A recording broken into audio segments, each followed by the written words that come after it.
Hello friends, welcome to teaching Kishan YouTube channel. તો આપણે કંઈક ઇન્ડિયન જીઓગ્રાફી ભારતની ભૂગોળ જોતા હતા, જેની અંદર અત્યાર સુધી આપણે 26 લેક્ચર જોઈ ગયા. તો જો તમે અગાઉના 26 લેક્ચર ન જોયા હોય તો ખાસ કરીને જોઈ લેજો. આઈ બટન ઉપર તમને લિંક મળશે, ડિસ્ક્રિપ્શનમાં પણ તમને લિંક મળશે, એના ઉપર ક્લિક કરો. અગાઉના 26 લેક્ચર તમે જોઈ લો.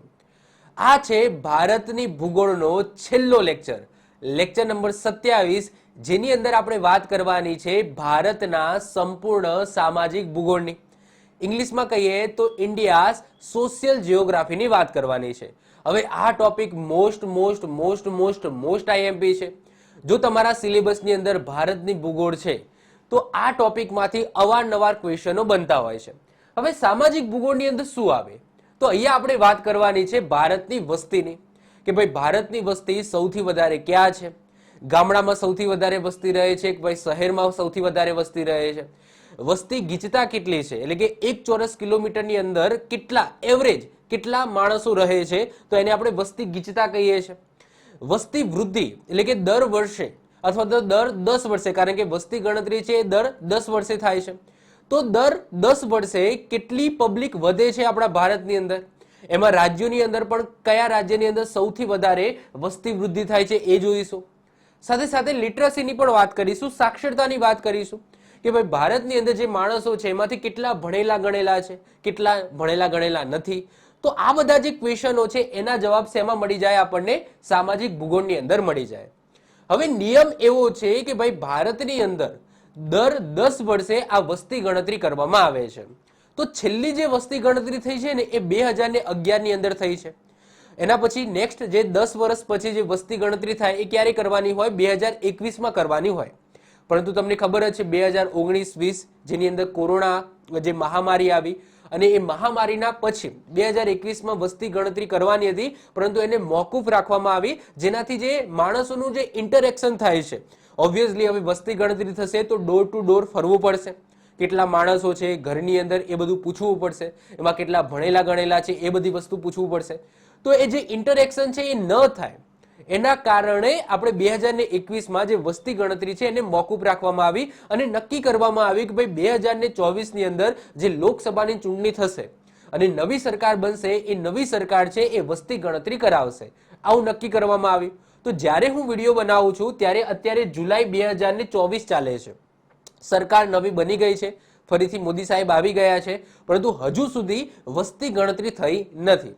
તો મોસ્ટ પ્રોબેબલી એવો અંદાજો આપણે લગાવી શકીએ કે 2024ના એન્ડિંગમાં અથવા તો 2025ની શરૂઆતની અંદર ભારતની અંદર વસ્તી ગણતરી થાય, જેથી આ જે બધા ડેટા છે એ આપણને નવા મળે. મેં પણ પહેલા એવું વિચાર્યું હતું કે જ્યારે નવા ડેટા આવશે 2024ના એન્ડિંગમાં અથવા 2025માં, જ્યારે નવા સરથી વસ્તી ગણતરી થશે 2024 કે 25ની અંદર, ત્યારે આ વિડીયો બનાવીશ. પરંતુ તમારી એક્ઝામ આવે છે કોન્સ્ટેબલ પીએસઆઈની એક્ઝામ, તો મે બી વસ્તી ગણતરી પહેલા તમારી એક્ઝામ આવી શકે છે. હું એમ નથી કહેતો પહેલા વસ્તી ગણતરી થશે, પરંતુ જો નવા ડેટા આવશે તો ફરીથી હું વિડીયો બનાવી દઈશ. પણ એઝ ઓફ નાવ મને એવું લાગ્યું કે 2011ના જે ડેટા છે એ પ્રમાણે તો હું એક વિડીયો બનાવી દઉં, જેનાથી કદાચ તમારી એક્ઝામ પહેલા આવી જાય તો તમે આ ડેટા છે એનો સહારો લઈ શકો છો. બાકી જો નવા ડેટા આવી જશે તો પછી આ ડેટા યાદ રાખવાની જરૂર નથી, કારણ કે અત્યારે હું જે ચલાવીશ એ બધા 2011ના ડેટા હશે. 2024-25માં જો વસ્તી ગણતરી પ્રોપરલી થઈ ગઈ છે, એના ડેટા આવી જશે, તો એના ઉપર હું ફરીથી ડેડિકેટેડ વિડીયો બનાવી દઈશ સોશિયલ જીઓગ્રાફીનો, તો પછી એ તમારે નવા ડેટા યાદ રાખવાના થશે. પરંતુ જો તમે પીએસઆઈ કોન્સ્ટેબલની તૈયારી કરો છો તો મોસ્ટ પ્રોબેબલી તમારે આ જ ડેટા યાદ રાખવાના થશે. ક્લિયર? કદાચ નવા ડેટા ત્યાં સુધી નહીં આવ્યા હોય. ઓકે, તો શરૂઆત કરીએ છીએ સામાજિક ભૂગોળની. તો આજના લેક્ચરમાં આપણે સંપૂર્ણ ભારતના સામાજિક ભૂગોળની વાત કરીશું. બીજી વસ્તુ કે મેં ગુજરાતની જીઓગ્રાફી સંપૂર્ણ ચલાવેલી છે. હવે ગુજરાતની જીઓગ્રાફીની અંદર મેં ગુજરાતની સામાજિક ભૂગોળનો લેક્ચર નથી લીધો. એ તમે સિરીઝ જોશો ને તો એની અંદર ગુજરાતની સામાજિક ભૂગોળ નહીં જોવા મળે, ગુજરાત સોશિયલ જીઓગ્રાફીનો લેક્ચર નહીં જોવા મળે. તો મને માઇન્ડમાં એ જ હતું એ સમયે કે જ્યારે નવા ડેટા આવશે ત્યારે હું એ લેક્ચર બનાવીશ. પરંતુ હવે મને એવું થાય છે કે આ લેક્ચર પછી હું ગુજરાતની સોશિયલ જીઓગ્રાફીનો પણ એક લેક્ચર બનાવી દઉં. ભલે જૂના ડેટા હોય 2011ની જે છેલ્લી વસ્તી ગણતરીના હોય, પરંતુ તમારી જો એક્ઝામ આવે છે તો એની અંદર તમને કામમાં લાગે. તો આ લેક્ચર પછી હું ગુજરાતની સોશિયલ જીઓગ્રાફીનો પણ એક અલગથી ડેડિકેટેડ વિડીયો બનાવી દઈશ. ઓકે, તો એઝ ઓફ નાઉ આપણે ભારતની ભૂગોળનો છેલ્લો લેક્ચર જોવા જઈ રહ્યા છે, ભારતની સામાજિક ભૂગોળ, ઇન્ડિયા સોશિયલ જીઓગ્રાફી. ઓકે, હવે આની અંદર શું હોય છે? ડેટા જ હોય છે. એ ડેટા તમારે યાદ રાખવાના હોય છે. ક્લિયર? તો સૌથી પહેલા વાત કરીએ વસ્તી ગણતરીનો ઇતિહાસ. તો દુનિયામાં એવો પહેલો કયો દેશ હતો જેને પોતાના દેશની અંદર વસ્તી ગણતરી કરાવી? તો આન્સર આવશે સ્વીડન. વર્ષ 1749ની સાલમાં દુનિયામાં પહેલી વખત સ્વીડન દેશે પોતાના દેશની અંદર વસ્તી ગણતરી કરાવી. તો શરૂઆત ક્યાંથી થઈ દુનિયાની અંદર વસ્તી ગણતરીની? તો શરૂઆત થઈ હતી 1749માં. કોને કરી હતી? તો સ્વીડન દેશ દ્વારા કરી હતી. એના પછી દર 10 વર્ષે વસ્તી ગણતરી કરવાની શરૂઆત કોને કરી? તો આન્સર આવશે અમેરિકાએ. ક્યારે? 1790માં. તો 1790માં અમેરિકા દ્વારા નક્કી કરવામાં આવ્યું કે આપણે દર 10 વર્ષે અમેરિકાની અંદર વસ્તી ગણતરી કરાવીશું. તો દર 10 વર્ષે વાળો જે નિયમ છે, વસ્તી ગણતરીનો જે નિયમ છે અથવા તો રૂલ્સ છે અથવા તો પરંપરા છે, એ કોને શરૂ કરી હતી? અમેરિકાએ શરૂ કરી હતી 1790માં. એના પછી વાત કરીએ ભારતની. તો ભારતની અંદર પહેલી વખત વસ્તી ગણતરી ક્યારે થઈ? તો આન્સર આવશે ઈસવીસન 1872માં થઈ. અને સાહેબ 1872માં કોણ હતું? તો લોર્ડ મેયો હતો. તો લોર્ડ મેયોના સમયની અંદર ભારતની અંદર ઈસવીસન 1872માં પહેલી વખત વસ્તી ગણતરી થઈ. હવે લોર્ડ મેયો તમે જોઈ શકો છો, આ છે લોર્ડ મેયો. એના પછી ભારતની અંદર દર 10 વર્ષે વસ્તી ગણતરીની શરૂઆત ક્યારે થઈ? તો આન્સર આવશે 1881માં થઈ. અને 1881 થી આપણે દર 10 વર્ષે ભારતની અંદર વસ્તી ગણતરી કરાવીએ છીએ. તો ભારતની અંદર દર 10 વર્ષે પૂછાય કે ભાઈ વસ્તી ગણતરી કરવાની શરૂઆત ક્યારે થઈ? તો 1881 આવશે. આ યાદ રાખજો. પરંતુ પહેલી વખત ભારતની અંદર વસ્તી ગણતરી ક્યારે થઈ? તો 1872 આવશે. ક્લિયર? આ યાદ રાખજો. 1881માં કોનો સમય હતો? તો લોર્ડ રિપનનો સમય હતો. તો લોર્ડ રિપનના સમયની અંદર 1881માં ભારતની અંદર પહેલી વખત દર 10 વર્ષે વસ્તી ગણતરી કરવાની શરૂઆત થઈ. હવે જુઓ, વસ્તી ગણતરી છે એ ઓબ્વિયસલી પ્રધાનમંત્રી કે પ્રાઇમ મિનિસ્ટર એક બોડીની રચના કરે છે અને એક કમિશનર છે એમની નિમણૂક કરવામાં આવે છે અને એ કમિશનર છે એના દ્વારા પછી ભારતની અંદર વસ્તી ગણતરી કરવામાં આવે છે. તો આમાં મુખ્ય રોલ કોનો હોય છે? કમિશનરનો હોય છે. તો જ્યારે પણ તમે વસ્તી ગણતરી છે એના ડેટા તમે જ્યારે એઝ અ રેફરન્સ તરીકે લેતા હોય તો પહેલું કામ તમારે એ કરવાનું છે કે એમાં જે કમિશનર હતા એ કોણ હતા. જેમ કે 2011માં આપણે અત્યારે જ્યારે હું વિડીયો બનાવું છું ત્યારે છેલ્લી ગણતરી 2011માં થઈ. તો 2011માં કમિશનર કોણ હતા એ તમને ખબર હોવા જોઈએ. ભાઈ CM ચંદ્રમૌલી હતા. તો એમની દેખરેખની અંદર આખા ભારતની અંદર વસ્તી ગણતરી થઈ. તો એ જ રીતના જ્યારે પહેલી વખત દર 10 વર્ષે વસ્તી ગણતરીની શરૂઆત થઈ હતી 1881માં, એ વખતે કમિશનર કોણ હતા? લોર્ડ રિપન કરતા પણ તમારે વધારે શું યાદ રાખવાનું છે? કમિશનરનું નામ યાદ રાખવાનું છે. તો એ વખતે કમિશનર હતા વિલિયમ ચિચેલ પ્લોડ. Okay, William Chichele Plowden. તો વિલિયમ ચિચેલ પ્લોડન જેની ઇમેજ તમે એ જોઈ શકો છો, આ રહ્યા. તો આ વિલિયમ ચિચેલ પ્લોડનના દેખરેખની અંદર 1881માં પહેલી વખત ભારતની અંદર દર 10 વર્ષે વસ્તી ગણતરીની શરૂઆત થઈ હતી. એના પછી વાત કરીએ સ્વતંત્ર ભારતની. 1947ની અંદર ભારત આઝાદ થઈ ગયું. એના પછી સ્વતંત્ર ભારતની પહેલી વસ્તી ગણતરી ક્યારે થઈ? તો ઓબ્વિયસલી 1951ની અંદર થઈ. અને જે 1951ની અંદર જે વસ્તી ગણતરી થઈ છે એ કયા નંબરની વસ્તી ગણતરી હતી? તો 9મા નંબરની હતી.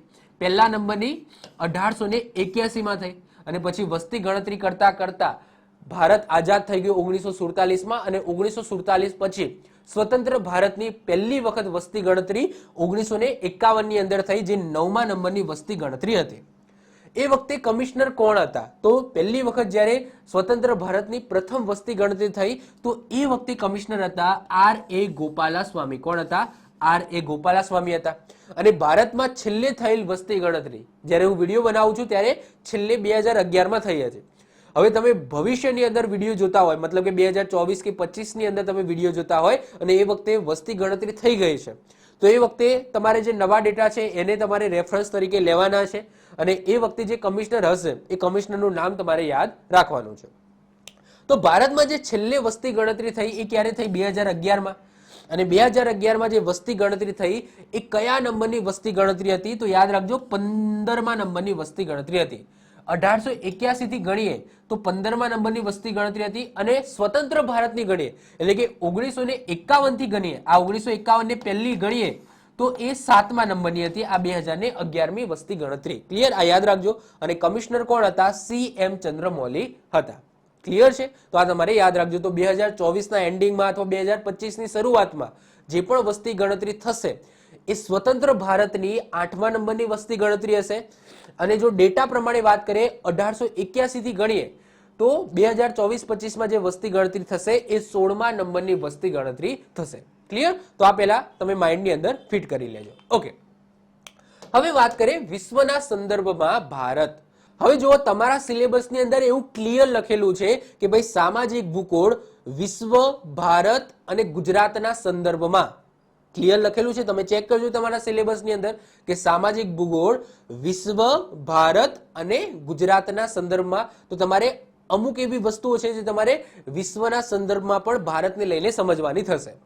તો વાત કરીએ કે વિશ્વના સંદર્ભમાં ભારત 2024 પ્રમાણે આ ડેટા મેં અહીંયા મૂક્યા છે લેટેસ્ટ. તો ક્ષેત્રફળના આધારે ભારતનો વિશ્વમાં ક્રમ કયો છે? તો બધાને ખબર છે 7મો છે. એરિયા વાઇઝ વાત કરીએ તો સૌથી વધારે લેન્ડ કોની પાસે છે? રશિયા પાસે છે. પછી બીજા નંબરે કેનેડા, ત્રીજા નંબરે USA, ચોથા નંબરે ચાઇના, 5મા નંબરે બ્રાઝિલ, 6ઠ્ઠા નંબરે ઓસ્ટ્રેલિયા અને 7મા નંબરે આપણું ભારત આવે છે. વાત કરીએ કે ભારતનું ટોટલ ક્ષેત્રફળ કેટલું છે? તો 32,87,263 ચોરસ કિલોમીટર છે. જે વિશ્વની જે ટોટલ લેન્ડ છે, કુલ ભૂમિ છે, એના કેટલા ટકા છે ભારત પાસે? તો 2.4% છે. વસ્તીના આધારે દુનિયામાં પહેલો દેશ કયો છે? તો જો 2011ના ડેટા લો ને, 2011ના ડેટા, તો 2011ના ડેટામાં ચાઇના, ચીન પહેલા ક્રમે છે 2011ના ડેટા પ્રમાણે. પરંતુ બધાને ખબર છે કે આપણે ચાઇનાને બીટ કરી લીધું. ચાઇનાથી પણ હવે આપણી જે જનસંખ્યા છે એ વધી ગઈ છે. તો હું આ જે ડેટા છે એ કરંટ મૂક્યા છે, 2024ના ડેટા મૂક્યા છે.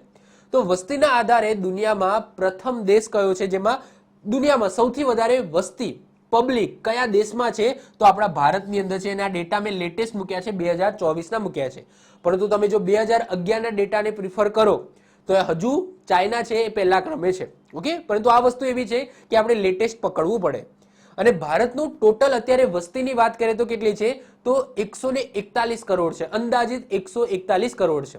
તો સાહેબ 2011ના ડેટા પ્રમાણે 121 કરોડ હતી. કેટલી? 121 કરોડ હતી 2011ના ડેટા પ્રમાણે. પરંતુ અત્યારે હાલની કરંટ પોઝિશનની વાત કરું, 2024 પ્રમાણે વાત કરું તો અત્યારે હાલ ભારતની અંદર ટોટલ વસ્તી કેટલી છે? તો 141.72 કરોડ વસ્તી છે. વિશ્વની કુલ વસ્તીના કેટલા ટકા વસ્તી આપણા ભારતની અંદર રહે છે? તો 17.76 17.76% વસ્તી છે એ આપણા ભારતની અંદર રહે છે દુનિયાની કમ્પેરિઝનની અંદર. ક્લિયર? તો આ ડેટા છે તમારે ખાસ યાદ રાખવાના છે. આ બધા ડેટા 2024 પ્રમાણે મૂક્યા છે, કારણ કે આ ડેટા ઓબ્વિયસલી કરંટ તમારે ભણવા પડે. હવે જે બધા ડેટા આવશે એ બધા 2011 પ્રમાણે આવશે, કારણ કે આ ડેટા છે એ આપણે કરંટ ન લઈ શકે. કારણ કે આ ક્યારે કરંટ લઈ શકાય? તો જો વસ્તી ગણતરી છે એ પ્રોપરલી થઈ ગઈ હોય એના પછી જ આ બધા જે ડેટા છે એ પ્રોપરલી આપણને મળે. તો હવે જે બધા ડેટા આવશે ટૂંકમાં કયા આવશે? તો 2011 પ્રમાણેના ડેટા આવશે. ક્લિયર? ચલો, સૌથી પહેલા વાત કરીએ વસ્તી ઘનતા, જેને બીજા વસ્તી ગીચતાના નામે પણ ઓળખવામાં આવે છે, જેને ઇંગ્લિશમાં પોપ્યુલેશન ડેન્સિટી કહેવામાં આવે છે. હવે વસ્તી ગીચતા નામથી જ ખબર પડી જાય છે. તો વસ્તી ગીચતા એટલે શું? તો કોઈ પણ પ્રદેશની પ્રત્યેક ચોરસ કિલોમીટર દીઠ કેટલી જનસંખ્યા રહે છે એને જ શું કહેવામાં આવે છે? વસ્તી ગીચતા અથવા તો વસ્તી ઘનતા કહેવામાં આવે છે. એ ડેફિનેશન લખેલી છે કે કોઈ પણ પ્રદેશની જો તમારે વસ્તી ગીચતા કે વસ્તી ઘનતા જાણવી હોય તો એ પ્રદેશ કેટલા ચોરસ કિલોમીટર છે એ લખવાનું, અને એના ઉપર તમારે શું લખવાનું કે એ પ્રદેશની અંદર કેટલી વસ્તી રહે છે. તો આ તમે ડિવિઝન કરશો તો એ પ્રદેશની તમને શું મળશે? વસ્તી ગીચતા, વસ્તી ઘનતા મળશે. તો ડેફિનેશન કંઈક આવી છે અને એનું સૂત્ર કંઈક આવું છે કે જો તમારે કોઈ પણ પ્રદેશની, એ પ્રદેશ પછી કોઈ કન્ટ્રી પણ હોઈ શકે, કોઈ સ્ટેટ પણ હોઈ શકે, કોઈ જિલ્લો પણ હોઈ શકે, કોઈ ગામડું પણ હોઈ શકે. તો કોઈ પણ એરિયાની જો તમારે વસ્તી ગીચતા જાણવી હોય કે વસ્તી ઘનતા જાણવી હોય તો એ એરિયામાં ટોટલ કેટલી વસ્તી રહે છે એ, અને એ એરિયાનું ટોટલ ક્ષેત્રફળ લખવાનું ચોરસ કિલોમીટરની અંદર. તો એનાથી તમને શું મળશે? એ એરિયાની કે એ સ્ટેટની કે એ કન્ટ્રીની વસ્તી ગીચતા, વસ્તી ઘનતા મળશે. એક્ઝામ્પલ તરીકે વાત કરીએ, જસ્ટ એક્ઝામ્પલ લઈ લો કે હું ગાંધીનગરની અંદર રહું છું. તો તો ગાંધીનગરની અંદર જસ્ટ એપ્રોક્સ તમે માની લો કે 10 લાખ વસ્તી રહે છે. કેટલી? 10 લાખ વસ્તી રહે છે. અને માની લો કે ગાંધીનગરનું જે ક્ષેત્રફળ છે કેટલું છે? 50 ચોરસ કિલોમીટર છે. જસ્ટ એવું માની લો કે 50 ચોરસ કિલોમીટર છે. તો આનું ડિવિઝન કરો અને આપણને જે આંકડો મળશે તો એ શું મળશે? ગાંધીનગરની વસ્તી ગીચતા મળશે. શું મળશે? ગાંધીનગરની વસ્તી ગીચતા. તો આપણા ભારતની વસ્તી ગીચતા કેટલી છે 2011 પ્રમાણે? તો 382 છે. એટલે કે ભારતનું ટોટલ ક્ષેત્રફળ અને એના ઉપર શું આવશે? ભારતની ટોટલ પોપ્યુલેશન. તો ભારતની ટોટલ પોપ્યુલેશન કેટલી છે? તો ભારતની ટોટલ પોપ્યુલેશન છે અત્યારે માની લો કે 141 છે, પરંતુ 2011 ના ડેટા લઈએ તો 121 કરોડ છે. તો 121 કરોડ ભાગ્યા તમારે શું કરવાનું કે ભારતનું આગળ આપણે જોઈ ગયા ચોરસ કિલોમીટરમાં ક્ષેત્રફળ, તો એ ક્ષેત્રફળ તમારે મૂકવાનું. તો તમારો આન્સર શું આવશે? 382 આવશે. તો 382 એ શું થયું? ભારતની વસ્તી ગીચતા થઈ. તો આ બધામાં તમારે કંઈ પડવાની જરૂર નથી, જસ્ટ આ ડેટા તમારે યાદ રાખી લેવાનો છે કે 2011 પ્રમાણે ભારતની વસ્તી ગીચતા કેટલી હતી? તો 382 હતી. કેટલી હતી ભાઈ? 382 હતી. ઓકે, ગુજરાતની કેટલી હતી? જો ગુજરાત ઉપર મેં તમને કીધું એમ કે સામાજિક ભૂગોળનો હું ડેડિકેટેડ વિડીયો બનાવું છું, પરંતુ સાથે સાથે હું આ ડેટા છે ગુજરાતના અમુક હું અહીંયા મૂકતો જઈશ. તો ગુજરાતની વસ્તી ગીચતા 2011 પ્રમાણે કેટલી હતી? 308 હતી. કેટલી હતી? 308 હતી. ઓકે, હવે આપણે રાજ્ય વાઇઝ વાત કરીએ તો સૌથી વધારે કયા રાજ્યની અંદર વસ્તી ગીચતા છે? તો આન્સર આવશે બિહારની અંદર, બીજા નંબરે પશ્ચિમ બંગાળ અને ત્રીજા નંબરે કેરળની અંદર આવશે. તો બિહારની અંદર જો પબ્લિક વધારે છે, એરિયા પ્રમાણે પબ્લિક વધારે છે, એટલે કે બિહારની અંદર 1106 પબ્લિક રહે છે દર ચોરસ કિલોમીટરે. સરેરાશ વાત કરું તો બિહારની અંદર સરેરાશ દર ચોરસ કિલોમીટરે 1106 પબ્લિક રહે છે. તો એરિયા ઓછો છે, પબ્લિક વધારે છે, તો વસ્તી ગીચતા એ બિહારની અંદર વધુ છે. બીજા નંબરે પશ્ચિમ બંગાળ આવશે. પશ્ચિમ બંગાળમાં દર ચોરસ કિલોમીટરે 1028 પબ્લિક રહે છે, માણસો છે.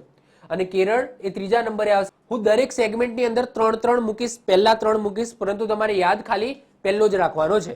પરંતુ જસ્ટ ઇન્ફોર્મેશન માટે હું પહેલા 3 છે એ આની અંદર કન્સિડર મૂકેલા છે. ઓકે, એના પછી વાત કરીએ સૌથી ઓછી વસ્તી ગીચતા કયા રાજ્યમાં છે? તો અરુણાચલ પ્રદેશમાં છે, માત્ર 17. તો અરુણાચલ પ્રદેશનો જેટલો પણ એરિયા છે એમાં દર ચોરસ કિલોમીટરે માત્ર 17 જણા રહે છે.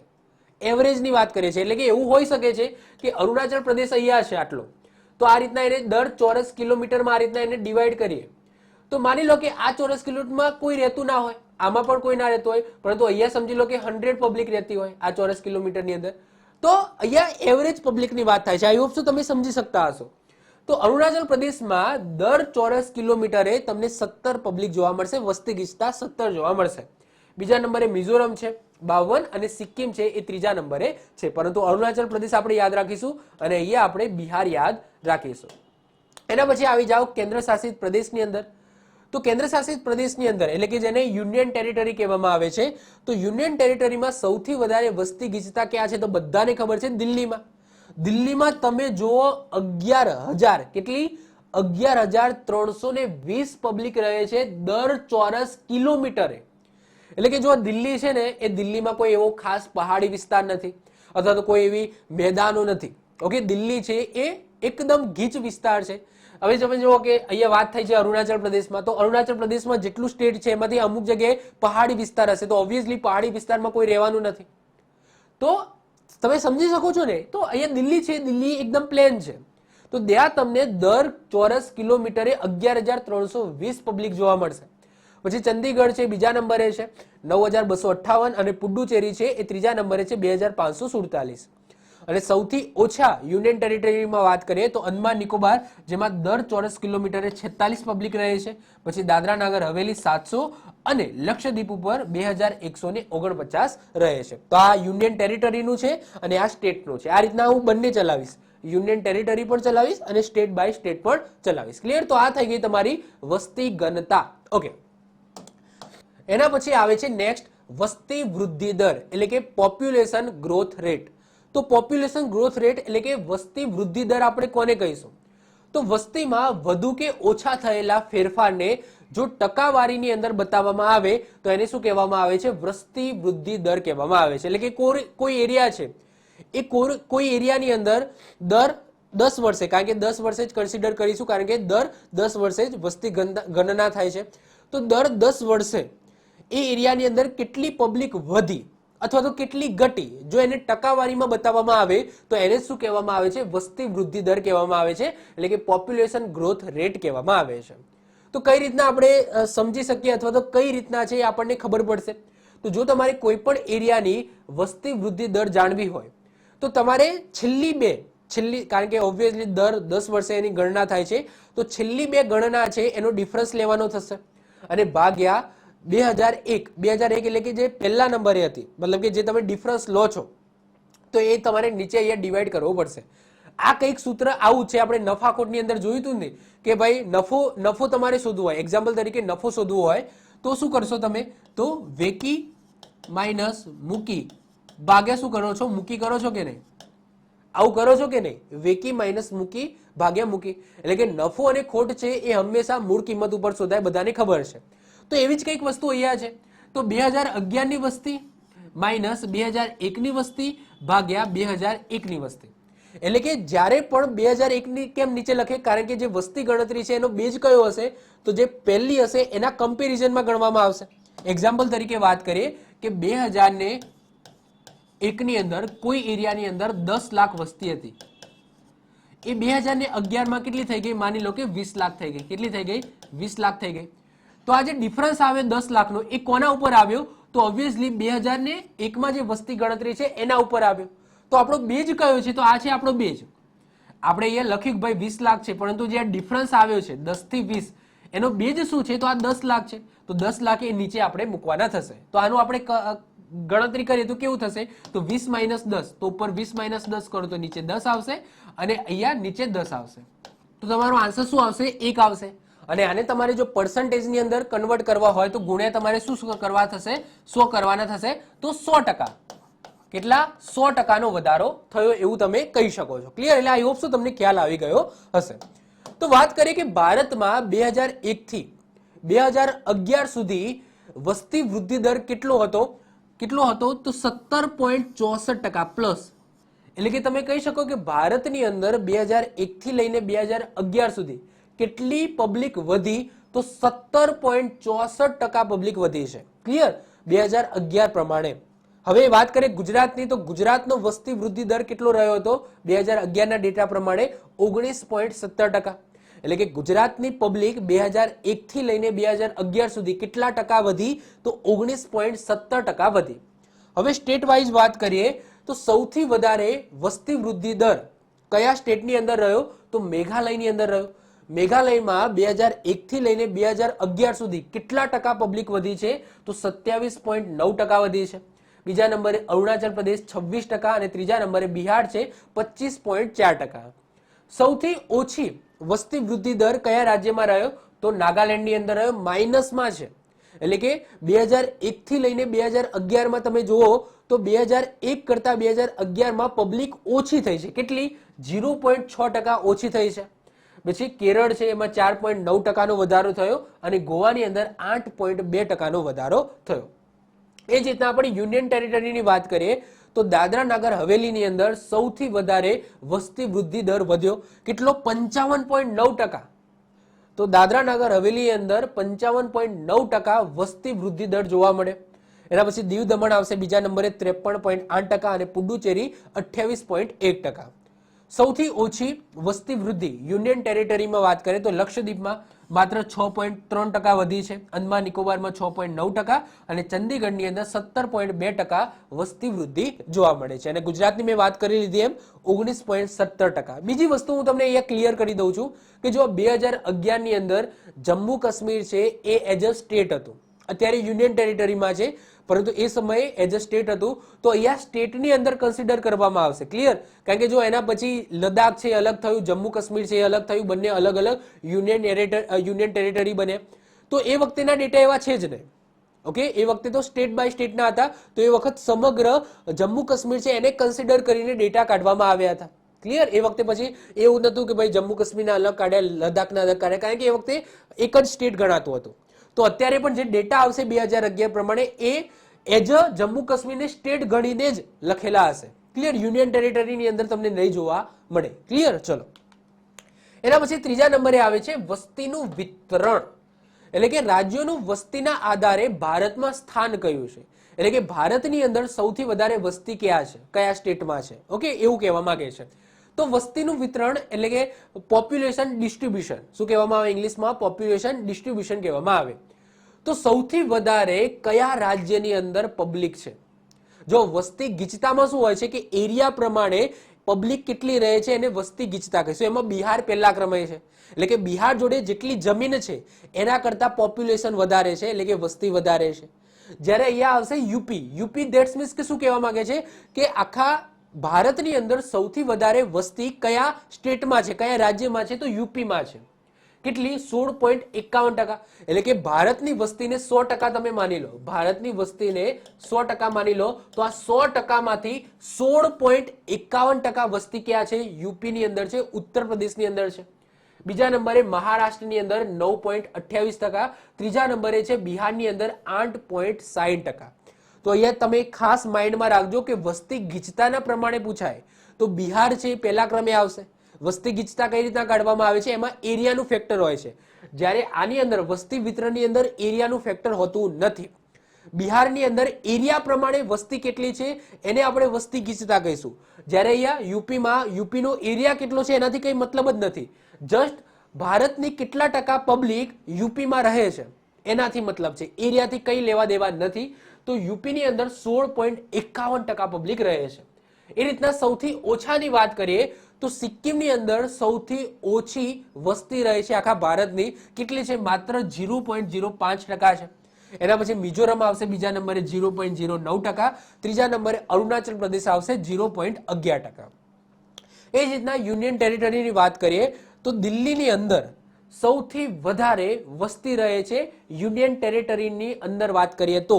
કેટલી? તો જે વાત કરીએ એમ કે ભારતની વસ્તી છે એને 100% લઈ લો તો એમાંથી 1.38% પબ્લિક છે એ દિલ્હીમાં રહે છે, પુડુચેરીમાં 0.10% અને ચંદીગઢની અંદર 0.09%.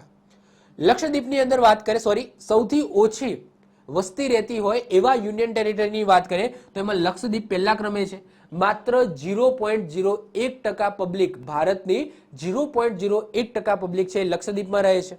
એના પછી બીજા નંબરે દીવ અને દમણ આવશે 0.02% અને દાદરા નગર હવેલી આવશે 0.03%. વાત કરીએ ગુજરાતની વસ્તીની તો ગુજરાતની અંદર કેટલી વસ્તી રહે છે ભારતની? તો 4.99%, એટલે કે અંદાજિત 5% પબ્લિક રહે છે. વાત કરું એમ કે ભારતની પબ્લિકને 100% ગણી લો, ભારતમાં જેટલી પણ પોપ્યુલેશન છે 141 કરોડ જે પોપ્યુલેશન છે એને 100% ગણી લો તો એમાંથી 4.99% પબ્લિક છે એ આપણા ગુજરાતની અંદર રહે છે 2011ના ડેટા પ્રમાણે. ક્લિયર? ચલો. એના પછી નેક્સ્ટ આવે છે સાક્ષરતા. ઇંગ્લિશમાં કહેવામાં આવે છે લિટરસી રેશિયો. લિટરસીનો મતલબ શું થાય? કેટલા ભણેલા ગણેલા લોકો છે. હવે કોઈ વ્યક્તિને ભણેલો ગણેલો કઈ રીતના આપણે કન્સિડર કરી શકીએ? એટલે કે કોઈ વ્યક્તિ છે એ ભણેલો ગણેલો છે કે નહીં એનો ક્રાઇટેરિયા શું રાખવામાં આવ્યો છે આની અંદર? તો સાક્ષરતા કોને કહીશું? તો ભારતની અંદર કોઈ પણ વ્યક્તિ છે જેની ઉંમર 7 વર્ષ કે તેનાથી વધુ છે, જે કોઈ એક પણ ભાષા સમજી શકે છે, લખી શકે છે અને વાંચી શકે છે, તો એને આપણે સાક્ષર કહીશું. એટલે કે આની અંદર આપણે ડિગ્રી નથી જોવાની કે ભાઈ આ જે વ્યક્તિ છે 10 ભણેલો છે કે ભાઈ 12 ભણેલો છે કે ભાઈ ગ્રેજ્યુએટ છે, એવું નથી કન્સિડર કરવામાં આવતું. કોઈ વ્યક્તિ છે એની એક ભાષા એ સમજી શકતો હોય, લખી શકતો હોય અને વાંચી શકતો હોય તો એને સાક્ષરની અંદર કન્સિડર કરવામાં આવશે. તો આ ક્રાઇટેરિયા છે. ઉંમર 7 વર્ષ કે એનાથી વધુ હોવી જોઈએ, એટલે કે બાળકોને આની અંદર કન્સિડર કરવામાં આવતા નથી આ ડેટાની અંદર. વ્યક્તિ છે, કોઈ વ્યક્તિ છે એ 7 વર્ષથી વધુ ઉંમર ધરાવે છે, કોઈ પણ ભાષા, એની લોકલ ભાષા પણ હોઈ શકે છે, કોઈ પણ એક ભાષા એ લખી શકે છે, સમજી શકે છે, બોલી શકે છે, તો એ વ્યક્તિ સાક્ષર છે. ભલે એ 10 ભણેલો હોય, 9 ભણેલો હોય, 6 ભણેલો હોય કે ગમે એટલું ભણેલો હોય. ક્લિયર? તો આ સાક્ષરતાની ડેફિનેશન છે. અને આ જે 7 વર્ષ છે એ પહેલા કેટલું હતું? 5 વર્ષ હતું, પરંતુ 2011માં એને 7 વર્ષ કરવામાં આવ્યું. તો અત્યારે 7 વર્ષ ગણવામાં આવે છે, 7 વર્ષથી ઉપરના વ્યક્તિઓની વાત થાય છે, જ્યારે આ સાક્ષરતાની અંદર પહેલા ક્રાઇટેરિયા 5 વર્ષ કે તેનાથી વધુ હતો. ઉદાહરણ તરીકે વાત કરીએ કે આ જે સાક્ષરતાનો દર છે એ કઈ રીતના કાઢવામાં આવે છે, તો સાક્ષરતાનો દર છે એ સાક્ષર વસ્તી એટલે કે ભણેલી ગણેલી જે વસ્તી છે એ ભાગ્યા કુલ વસ્તી ગુણ્યા તમે 100 કરી દો તો તમને જે આન્સર મળશે તો એ આન્સર શું હશે? એ તમારો સાક્ષરતાનો દર હશે. એટલે કે કોઈ પણ એરિયાની અંદર માની લો કે XYZ કોઈ પણ એરિયાની કોઈ પણ એરિયામાં કેટલા સાક્ષર વ્યક્તિઓ છે એ તમારે જો જાણવું હોય તો તમારે કઈ રીતના સાક્ષરતાનો દર જાણવો હોય તો કઈ રીતના જાણી શકો? તો એ એરિયામાં કેટલા સાક્ષર વ્યક્તિઓ છે ભાગ્યા એ એરિયામાં કેટલા કુલ વ્યક્તિઓ છે ગુણ્યા તમારે 100 કરવાનું છે. તો તમને જે આન્સર મળશે એ ઓબ્વિયસલી પર્સન્ટેજમાં મળશે. તો તમને જે પણ પર્સન્ટેજ મળશે તો એ શું હશે? સાક્ષરતાનો દર હશે. ઓકે, વાત કરીએ આપણે ભારતના સાક્ષરતા દરની. તો ભારતનો 2011 પ્રમાણે સાક્ષરતા દર કેટલો છે? તો 74.04% છે. તો આ કઈ રીતના કાઢ્યો હશે? તો અહીંયા ભારતની અંદર જેટલી પણ સાક્ષર વ્યક્તિઓ છે એ મૂકી હશે ભાગ્યા ભારતની ટોટલ પોપ્યુલેશન મૂકી હશે અને ગુણ્યા 100 કર્યું હશે. તો તમને જવાબ શું મળશે? તો 74.04 મળશે. તો ભારતનો સાક્ષરતા દર યાદ રાખીશું 74.04% છે. એટલે તમે કહી શકો કે ભારતની 100% પોપ્યુલેશનની અંદર 100% પોપ્યુલેશનની અંદર 74.04% પોપ્યુલેશન સાક્ષર છે. એટલે કે 100 માંથી 74 વ્યક્તિ એવા છે જે કોઈ એક ભાષા બોલી શકે છે, લખી શકે છે, વાંચી શકે છે. વાત કરીએ 2011 ની અંદર જ એમાં પુરુષ કેટલા સાક્ષર હતા અને સ્ત્રી કેટલા સાક્ષર હતા. આ ઓવરઓલ ડેટા છે. આ ઓવરઓલ ડેટા છે. આની અંદર પણ જો આપણે વાત કરીએ કે ભાઈ એમાં પુરુષ કેટલા સાક્ષર હતા અને સ્ત્રી કેટલા સાક્ષર હતા એટલે કે આ 74.04 છે એને આપણે 100% માની લઈએ. કેટલા? 100% માની લઈએ. તો આ 100% માંથી કેટલા પુરુષ અને કેટલા સ્ત્રી સાક્ષર હતા? તો 82.14% સાક્ષર હતા 2011માં પુરુષો અને જ્યારે સ્ત્રીઓ 65.46% છે એ સાક્ષર હતી. એ જ રીતના અહીંયા મેં ગુજરાતના ડેટા લખેલા છે. હાલાકી મેં ગુજરાત ઉપર હું ડેડિકેટેડ વિડીયો બનાવવાનો છું. તો ગુજરાતમાં 2011 પ્રમાણે સાક્ષરતા દર કેટલો હતો? તો 79.31%. 79.31% ગુજરાતનો સાક્ષરતા દર હતો 2011માં. જેમાં પુરુષની વાત કરીએ તો 87.23% અને સ્ત્રીની વાત કરીએ તો 70.73%. એટલે કે 87.23% પુરુષો સાક્ષર હતા 2011માં જ્યારે સ્ત્રીઓ 70.73% સાક્ષર હતી. અહીંયા શું ગણવામાં આવે છે? તો આને 100% લઈ લેવામાં આવે. 100% ગણી લો તો આ 100% માંથી ક્લિયર. તો આ રીતના એનું ડિવિઝન કરવામાં આવે છે. ક્લિયર? ચલો એના પછી વાત કરીએ કે રાજ્યો અને યુનિયન ટેરિટરીમાં સાક્ષરતાનો દર. આ આપણે શેની વાત કરી? કન્ટ્રીની વાત કરીને આપણા ગુજરાત સ્ટેટની વાત કરી. હવે કન્ટ્રીની અંદર કયા સ્ટેટની અંદર સાક્ષર વ્યક્તિઓ વધારે છે, કયા સ્ટેટની અંદર સાક્ષર વ્યક્તિઓ ઓછા છે એ જોઈએ. તો એમાં સૌથી પહેલા આ બાજુ આવી જાઓ રાજ્યની અંદર. તો રાજ્યમાં વાત કરીએ તો સૌથી વધારે સાક્ષરતા કયા સ્ટેટમાં છે? તો કેરળની અંદર છે 94%. કેરળની અંદર 100% પબ્લિક છે એમાંથી 94% પબ્લિક સાક્ષર છે.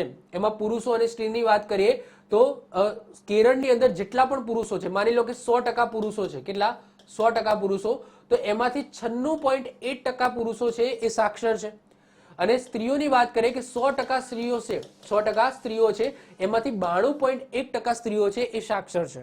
આ એના સાક્ષરતાનો દર છે. બીજા નંબરે મિઝોરમ આવશે 91.33%, જેમાંથી 93.3% પુરુષો સાક્ષર છે અને 89.3% છે એ સ્ત્રીઓ સાક્ષર છે. અને ત્રીજા નંબરે ત્રિપુરા આવે છે 88.7% સાક્ષરતા રેટ છે, જેમાંથી ત્રિપુરામાં 100% પુરુષોમાંથી 92.6% પુરુષો એ સાક્ષર છે અને સ્ત્રીઓની વાત કરીએ તો ત્રિપુરામાં 100% સ્ત્રીઓમાંથી 84.7% સ્ત્રીઓ છે એ સાક્ષર છે. ક્લિયર? એ જ રીતના સૌથી ઓછાની વાત કરીએ તો સૌથી ઓછી લિટરસી એટલે કે સૌથી ઓછી સાક્ષરતા કયા સ્ટેટમાં છે? તો બિહારમાં છે. માત્ર 61.8%. 61.8% માત્ર. એટલે કે માની લો કે બિહારની પબ્લિક 100% છે. આ 100% પબ્લિકમાંથી માત્ર 61.8% પબ્લિક જ ભણેલી ગણેલી છે એટલે કે સાક્ષર છે. એમાં પણ સ્ત્રી અને પુરુષના રેશિયાની વાત કરીએ તો એમાં તમે સ્ત્રીની રેશિયો તમે જોઈ શકો છો કે બિહારમાં 100% સ્ત્રીઓ છે એટલે કે 100 સ્ત્રીઓ છે એમાંથી માત્ર 50 સ્ત્રીઓ એટલે કે 50% સ્ત્રીઓ છે ને એ જ ભણેલી ગણેલી છે. તો પુરુષની વાત કરીએ તો 71.02% છે અને સ્ત્રીઓ 51.5%. બીજા નંબરે અરુણાચલ પ્રદેશ છે 65.8%, સાક્ષરતા દર છે એમાં પુરુષોનો 72.6 અને 57.7 સ્ત્રીઓનો. રાજસ્થાનમાં ત્રીજા નંબરે આવશે 66.1 સાક્ષરતા દર છે, જેમાં 79.2% પુરુષો અને 52.1% સ્ત્રીઓ. વાત કરીએ યુનિયન ટેરિટરીની, તો સૌથી વધારે સાક્ષરતા કઈ યુનિયન ટેરિટરી કેન્દ્ર શાસિત પ્રદેશમાં છે? તો લક્ષદ્વીપમાં છે. તો લક્ષદ્વીપમાં જેટલી પણ પબ્લિક છે લક્ષદ્વીપની અંદર, જેમાંથી 91.8% પબ્લિક છે એ સાક્ષર છે. એમાં સ્ત્રી અને પુરુષનો રેશિયો તમે જોઈ શકો છો. એના પછી દીવ અને દમણ છે, એની સાક્ષરતા 87% છે, એમાં સ્ત્રી અને પુરુષનો રેશિયો જોઈ શકો છો. અંદમાન નિકોબાર 86.6% છે, તો એમાં સ્ત્રી અને પુરુષનો રેશિયો તમે જોઈ શકો છો. બાજુમાં આવી જાઓ, સૌથી ઓછો, તો જેટલા પણ કેન્દ્ર શાસિત પ્રદેશ છે એમાં સૌથી ઓછી લિટરસી રેટ કયા કેન્દ્ર શાસિત પ્રદેશમાં છે? તો દાદરા નગર હવેલીમાં 76.2%, જેમાં સ્ત્રી પુરુષનો રેશિયો જોઈ શકો છો. બીજા નંબરે પુડુચેરી છે 85.8% અને ત્રીજા નંબરે છે ચંડીગઢ 86.5%. તો એના તમને પુરુષ અને સ્ત્રીના અહીંયા રેશિયો આપેલા છે. ક્લિયર? તો આના તમારે જે પહેલા છે એ તમારે ખાસ યાદ કરી લેવાના છે. એના પછી નેક્સ્ટ વાત કરીએ ભારતમાં જાતીય એટલે કે એસસી, જાતિ અને જનજાતિ એટલે કે એસટી, શિડ્યુલ કાસ્ટ અને શિડ્યુલ ટ્રાઇબ, એની જનગણના 2011ની વાત કરીએ તો એના ડેટા જોઈએ તો એમાં શું છે? તો 2011ની વસ્તી ગણતરી પ્રમાણે ભારતમાં કુલ ભારતની અંદર જાતિ અને જનજાતિ એટલે કે એસસી અને એસટી એટલે કે શિડ્યુલ કાસ્ટ અને શિડ્યુલ ટ્રાઇબ, એની સંખ્યા ભારતની કુલ જનસંખ્યાના 25.02% છે. ઓકે, થોડી શરદી થઈ છે, શરદીની અસર છે એટલે જીભ થોડી સ્લીપ થાય છે. ઓકે, પરંતુ ડેટા અહીંયા લખેલા છે. તો એસસી અને એસટીની સંખ્યા ભારતની કુલ જનસંખ્યાના કેટલા પર્સન્ટેજ છે? તો 25.02% છે, એટલે સમજી લો ચોથા ભાગની છે. એટલે કે ભારતની અંદર માની લો કે 141 કરોડ અત્યારે પબ્લિક છે, તો 141 ભાગ્યા તમે 4 કરો અને જે સંખ્યા મળે એટલી સંખ્યા એસસી પ્લસ એસટી ની છે, એટલે કે શિડ્યુલ કાસ્ટ પ્લસ શિડ્યુલ ટ્રાઇબની છે. ક્લિયર? તો એટલે કે ચોથા ભાગની પબ્લિક છે, ભારતની કુલ જનસંખ્યાના ચોથા ભાગની પબ્લિક છે એ એસસી અને એસટી ની અંદર આવે છે. ક્લિયર? જેમાંથી આપણે ડિવિઝન કરીએ તો એસસી પબ્લિક કેટલી છે અને એસટી ની પબ્લિક કેટલી છે? તો આ 25.02% ની અંદર એસસી એટલે કે અનુસૂચિત જાતિ, તો અનુસૂચિત જાતિની પબ્લિક છે 16.6% અને એસટી એટલે કે શિડ્યુલ ટ્રાઇબ્સ તો જનજાતિ અનુસૂચિત જનજાતિની પબ્લિક છે 8.6%. ક્લિયર? ચલો હવે આપણે જોઈએ કે વધુ ઓછી એસસી, આ બાજુ એસસી અને આ બાજુ એસટી, એની વસ્તી ગણતરી અહીંયા લખેલી છે. ક્લિયર? એક જ કોષ્ટકની અંદર મેં રાજ્ય અને યુનિયન ટેરિટરીને આવરી લીધું છે, આ બાજુ પણ એક જ કોષ્ટકની અંદર રાજ્ય પ્લસ યુનિયન ટેરિટરીને આવરી લીધું છે. એટલે કે આ બાજુનું કોષ્ટક છે એ અનુસૂચિત જાતિ માટેનું છે અને આ બાજુનું જે કોષ્ટક છે એ અનુસૂચિત જનજાતિનું છે. તો વધુ ઓછું એસટી એટલે કે અનુસૂચિત જાતિની વસ્તી ધરાવતા રાજ્યો અને યુનિયન ટેરિટરી, તો સૌથી વધારે એસસી એટલે કે અનુસૂચિત જાતિની પબ્લિક કયા સ્ટેટમાં છે, કયા રાજ્યમાં છે? તો યુપીની અંદર છે. કેટલી પબ્લિક છે? તો આઈ થિંક કરોડમાં છે, 4,13,57,608 છે. અને સૌથી ઓછી પબ્લિક એસસી એટલે કે અનુસૂચિત જાતિની કયા રાજ્યમાં છે? તો મિઝોરમમાં છે, માત્ર 1,218. યુનિયન ટેરિટરીની વાત કરીએ તો સૌથી વધારે એસસી ની પબ્લિક કયા કેન્દ્ર શાસિત પ્રદેશમાં છે? તો દિલ્હીમાં છે, 28,12,309. અને સૌથી ઓછી એસસી ની પબ્લિક કઈ યુનિયન ટેરિટરીમાં છે? તો દીવ અને દમણમાં, માત્ર 6,124. એ જ રીતના આપણે વાત કરીએ એસટી શિડ્યુલ ટ્રાઇબ્સની વાત કરીએ એટલે કે અનુસૂચિત જનજાતિની વાત કરીએ તો અનુસૂચિત જનજાતિ એટલે કે એસટી ની પબ્લિક સૌથી વધારે કયા રાજ્યમાં છે? તો મધ્યપ્રદેશમાં છે, 1,53,16,784. અને સૌથી ઓછી એસટી ની પબ્લિક કયા રાજ્યમાં છે? તો ગોવાની અંદર છે, 1,49,275. સૌથી વધારે એસટી ની પબ્લિક કઈ યુનિયન ટેરિટરી એટલે કે કેન્દ્ર શાસિત પ્રદેશમાં છે? તો દાદરા નગર હવેલી, 1,78,564. અને સૌથી ઓછી એસટી ની પબ્લિક કઈ યુનિયન ટેરિટરીમાં છે? તો દીવ અને દમણમાં છે, માત્ર 15,363. ક્લિયર? તો આ ડેટા તમારે ખાસ યાદ રાખવાના છે. એને વાત કરીએ નેક્સ્ટ વાત કરીએ પર્સન્ટેજના પ્રમાણે. જો આની અંદર શેની વાત કરેલી છે કે આખા દેશને લઈને વાત કરેલી છે કે આખા દેશની અંદર કેટલી પબ્લિક એસસી અને એસટી ની કેટલી પબ્લિક છે એ કયા સ્ટેટમાં રહે છે વધુ ઓછા. અહીંયા વાત થઈ છે પર્સન્ટેજની. પર્સન્ટેજ 10 મિનિટ કે શું કે સમજી લો કે આ ગુજરાત છે, આ ગુજરાત છે, આ ગુજરાત પાસે જેટલો પણ એરિયા છે એમાંથી કેટલા પર્સન્ટેજ એરિયાની અંદર એસસી અને એસટી ની પબ્લિક રહે છે, તો એ હવે આપણે વાત કરીશું. તો વાત કરીએ વધુ ઓછી એસસી ની ટકાવારી ધરાવતા રાજ્યો અને યુનિયન ટેરિટરી. તો વાત કરીએ કે એસસી ની પબ્લિક, અનુસૂચિત જાતિની પબ્લિક છે એ સૌથી વધારે ટકાવારીની દ્રષ્ટિએ એમાં એરિયાનું ફેક્ટર આવશે, એ સ્ટેટના એરિયાનું ફેક્ટર આવશે. કયા રાજ્યમાં છે? તો આન્સર આવશે પંજાબ. એટલે કે પંજાબનું જે એરિયા છે એને 100% ગણી લો, પંજાબનો એરિયા છે એને 100% ગણી લો, અથવા તો પંજાબની પબ્લિક, સોરી એરિયા નહીં પબ્લિકને આપણે ગણીએ કે પંજાબની પબ્લિક છે એને 100% ગણી લો, તો આ 100% પબ્લિકમાંથી 31.9% પબ્લિક છે ને એ એસસી ની છે. આ એવું કહેવા માંગે છે. સૌથી ઓછી એસસી ની પબ્લિક કયા રાજ્યમાં છે ટકાવારીની દ્રષ્ટિએ? મિઝોરમની અંદર. એટલે કે મિઝોરમની અંદર જે પબ્લિક છે એને તમે 100% ગણી લો તો એમાંથી માત્ર 0.1% જ એસસી ની પબ્લિક છે. એ રીતના સૌથી વધુ યુનિયન ટેરિટરીમાં વાત કરીએ તો ચંડીગઢમાં, તો ચંડીગઢની પબ્લિકને 100% માની લો તો એમાંથી 18.9% એસસી ની પબ્લિક છે. અને સૌથી ઓછી યુનિયન ટેરિટરીમાં વાત કરીએ તો દાદરા નગર હવેલી, જેમાં total population Dadra Nagar હવેલીની total પોપ્યુલેશનમાંથી 1.8% population છે એ એસસી ની છે. એ જ રીતના આપણે એસટી ની વાત કરીએ તો સૌથી વધુ કયા રાજ્યની અંદર એસટી ની પબ્લિક છે એજ ટકાવારી પ્રમાણે? તો મિઝોરમની અંદર છે. મિઝોરમની અંદર જેટલી પણ પબ્લિક છે 100% પબ્લિક છે એમાંથી 94.4% પબ્લિક છે એ એસટી ને બિલોંગ કરે છે. એ રીતના સૌથી ઓછી વાત કરીએ રાજ્યોમાં ટકાવારી પ્રમાણે તો યુપી આવશે. યુપીમાં માત્ર 0.6% પબ્લિક જ કઈ છે? એસટી ની છે. સૌથી વધારે યુનિયન ટેરિટરીમાં વાત કરીએ તો લક્ષદ્વીપ 94.8%, જે ટોટલ પોપ્યુલેશન છે એમાંથી 94.8% એસટી ની પબ્લિક છે. અને સૌથી ઓછી યુનિયન ટેરિટરીમાં વાત કરીએ તો દીવ દમણ આવશે, 6.3% પબ્લિક છે એ એસટી ની છે દીવ અને દમણની અંદર. તો આ બધા ડેટા છે તમારે યાદ રાખવાના છે. એના પછી નેક્સ્ટ વાત કરીએ ધર્મના આધારે વસ્તી ગણતરી. અને આ જે ડેટા છે એ ક્યારે પબ્લિશ કરવામાં આવ્યો હતો? તો 25 ઓગસ્ટ 2015માં પબ્લિશ કરવામાં આવ્યો હતો. 2011 ની અંદર જે ડેટા છે વસ્તી ગણતરીનો ડેટા છે એ આવી ગયો હતો, પરંતુ એને ધર્મ વાઇઝ બાયફર્ગેશન કરતા, આ ડેટા છે એને સિમ્પ્લિફાઈડ કરતા છેલ્લે જે ધર્મના આધારે જે વસ્તી ગણતરીનો જે ડેટા છે એ ક્યારે આવ્યો હતો? 25 ઓગસ્ટ 2015 ની અંદર આવ્યો હતો. તો એ પ્રમાણે આ ડેટા છે. મેજોરિટીની વાત કરીએ તો ભારતની અંદર મેજોરિટી તમને 6 ધર્મ જોવા મળશે: હિન્દુ, મુસ્લિમ, ખ્રિસ્તી, શીખ, બૌદ્ધ અને જૈન. આ તમને 6 ધર્મના લોકો જોવા મળશે. બીજા ધર્મના લોકો છે જેમ કે પારસી છે, બીજા છે, પરંતુ એ આપણે અન્યની અંદર મૂકીશું. એટલી બધી હાઈ પોપ્યુલેશન એમની છે નહીં. તો આ ધર્મના આધારે ડેટાની વાત કરીએ 2015ના ડેટા છે. તો હિન્દુની વાત કરીએ તો હિન્દુ એમાં કરોડની અંદર આ વસ્તી છે કે હિન્દુ છે એ ભારતની અંદર કેટલા પર્સન્ટેજ નહીં કેટલા કરોડ છે?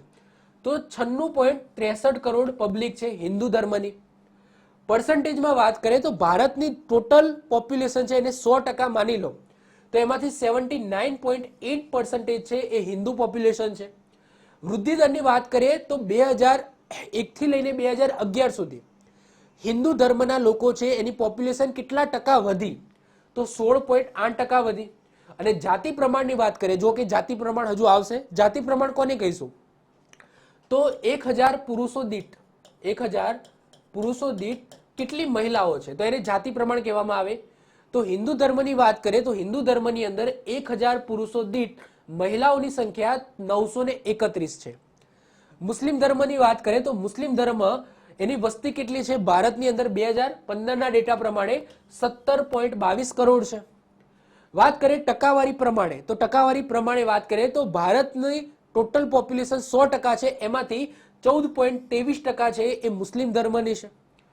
વૃદ્ધિ દરની વાત કરીએ તો 2001 થી લઈને 2011 સુધી સૌથી વધારે વૃદ્ધિ દર એ કયા ધર્મના લોકોનો થયો છે?